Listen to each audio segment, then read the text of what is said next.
Hi guys, si Kadyo na naman at nanonood kayo ng Motorsiklo News. O ito, isa na naman magandang balita. May bagong labas na naman na scooter dito sa ating bansa. Siyempre ngayon, galing naman kay Yamaha. Ito po yung 2023 Yamaha Mio Gravis. Yes, ito po yung 125cc. So, naganap ang launch sa UP Town Center. Ito po yung sa may Quezon City, sa may Katipunan. So, ang event highlight, siyempre, is yung showcase nila yung cutting-edge features ng bagong-bagong Yamaha Mio Gravis. At syempre, pinakita yung excitement ng camaraderie at yung passion for riding nung event na ito. Kasi nagkaroon tayo ng ride touring nun no? Anyways, ang nangyari po sa event na ito ay nagkaroon po ng ride tour adventure. Okay, ano nga ba nangyari doon? Kasama po dito ang mga sikat na motovloggers at mga motoring media. At syempre, yung Yamaha Club members, no? And nagsimula po ito sa Yamaha Y-Zone sa Mandaluyong, no? Anyways, no, pinagamit sila ng bagong Yamaha Mio Gravis na ma-review na rin at ma-test ride na rin nila going to Tanay Rizal, kung saan nakita nila yung napakagagandang daan at syempre yung mga scenic route papunta doon sa Tanay Rizal, going to Palpitate Coffee Shop, no? Doon ata sila, doon sila nag-breakfast, no? Before going to UP Town Center sa may Diliman, Quezon City, kung saan mag-culminate na yung events at doon i-unveil yung bagong Yamaha Mio Gravis sa public. Okay? So, nung nagpunta na sila sa amphitheater, no? Sa amphitheater ng UP Town Center po to, doon po again, no, sa Diliman. At after nun, syempre, nagkaroon ng isang napakasarap na satisfying lunch. At syempre, doon din naganap ang entertainment dinner. Talagang fully entertained kami. Nagkaroon ng sayawan, kasama ang bagong ambassador ng Yamaha na si Mr. Tito Mikey Reyes. Okay. So, ayun. Ano nga ba ang Yamaha Mio Gravis 2023? Ito po ay 125cc na engine na. Siyempre, sinundan naman ito yung 125cc na Yamaha Mio Gravis na nilaunch yung 2020 ata, no? Just right after the pandemic, kasi na-review po namin ito. Meron na po siyang Blue Core technology at may smart motor generator, so which means very smooth na po ang engine nito, lalo na sa startup. At siyempre, fuel injected pa rin ito. So, tipid sa gas. Speaking of gas, no, meron siyang 4.2 liter tank capacity na may stop and start system for fuel economy. Siyempre, stop and start pagka nakatigil again, sa mga stoplight, mag-go off yung makina, pero pagka tinwist mo yung throttle, go ka na ulit. Very helpful talaga at very convenient. Napaka-economical talaga sa mga, lalo na sa ating pangmasang mga kababayan na gusto magkaroon ng isang Yamaha motorcycle or scooter.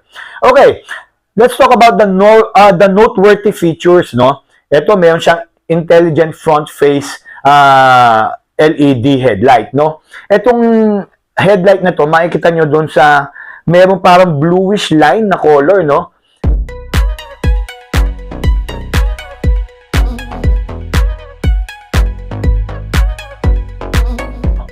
Tapos, syempre, meron siyang electric power socket. So, dyan mo na isasaksak, syempre, yung inyong mga gadgets, mas lalo na yung mga cellphones natin. At, syempre, meron siyang digital meter panel at merong Y-Connect. So, okay na, makakonekta mo na ulit ang inyong phone sa inyong pong motorcycle. So, makita mo na yung mga notifications and whatever Y-Connect can bring when it comes to technology, no? Meron din siyang spacious footboard. So, ano na to, makakapaglagay ka na ng iba pang bagahe mo doon sa footboard, no? Yung mga pinamili mo, grocery, mga gulay, para itong tinatawag natin gulay board, no? Very spacious po siya, very good po talaga ito for utilitarian purposes. And what else?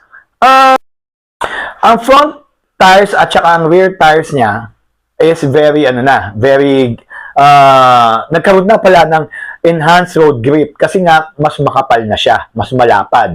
So talagang mukhang maxi scooter na po itong ating pong Yamaha Mio Gravis 125cc. Napaka-ganda na po ang kanyang size ng gulong, no? Tapos meron po siyang steel fuel tank protector. Kasi po yung kanyang pong fuel tank ay nasa ilalim ng stepboard. Why? Kasi po nasa harapan nyo na yung fuel lid o yung tinatawag nating kargahan ng gasolina. So, very good feature dahil hindi mo na kailangan buksan pa yung iyong underseat compartment para lang makapagpakarga ng gas. Lalong-lalo na pag ikaw ay nagdi-deliver at marami ka na apatong sa iyong upuan, no? So, ito na, napaka-easy na magpakarga ng gasolina. Okay. Meron siyang 3D emblem. So, pag may 3D emblem na, hindi na yung sticker, is mas classy ang dating, di ba? Mas elegante. At meron siyang 25-liter compartment, napakalaki na. Since yung gasolinahan po natin is nasa ilalim ng stepboard, mas malaki na po at mas maluwag na ang underseat compartment o yung U-box na tinatawag, no? Kasya na po ang full face helmet. Ganda, di ba? Good na good to sa mga sa mga delivery riders. Marami na kayo paglalagyan aside pa sa gusto nyong maglagay pa ng top box. Okay. Ang technical specifications, ito po, papakita namin sa inyo.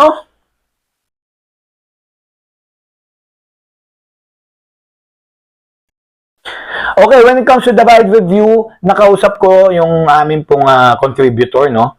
Ang masasabi lang po niya, at syempre, yung mga feedback po ng mga sumakay po doon, no, nag-join sa ride tour, is very good ang balance niya, no. Yung center of gravity niya is good. Kaya nga po tinawag po itong Gravis dahil po sa ganda ng center of gravity.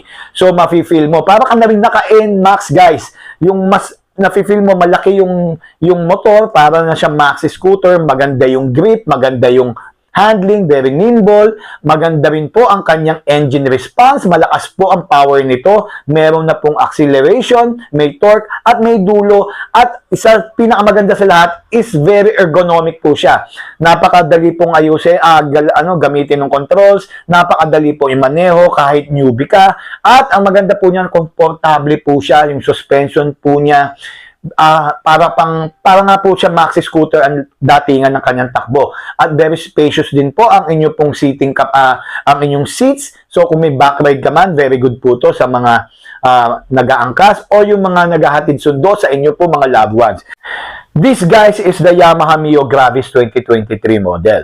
Actually, maganda na nga po yung Yamaha Mio Gravis of old, no? Talaga pong maganda po ang review dito dahil kung wala ka pong budget mag-NMAX, ito po yung close to having an NMAX when it comes to performance. At syempre, yung kanyang looks, maganda rin po yung looks niya. Very bulky na po siya. Magkakaroon po kayo ng strong presence po sa kalye. At meron pong utmost at instant respect sa mga iba pong nasa kalye pag nakita na nakasakay kayo sa Yamaha Mio Gravis. Okay, so ito pa. Magkano nga ba ang Yamaha Mio Gravis? Ito po is 93,900 pesos. Panalo na po yun. Pwede na po yun. Yan lang po talaga po yung mga tamang-tamang presyuan ng mga 125cc. At imagine, ang dami pa pong mga added features na makukuha nyo sa Yamaha Mio Gravis. So ano pa? Ang mga available colors nito, tatlo lang. May dark petrol, at may matte black, at may matte brown. So, yun po ang ating balita sa bagong-bagong Yamaha Mio Gravis. At thank you po sa Yamaha Philippines for inviting us. At sadly, hindi lang po nakasama sa ride, no?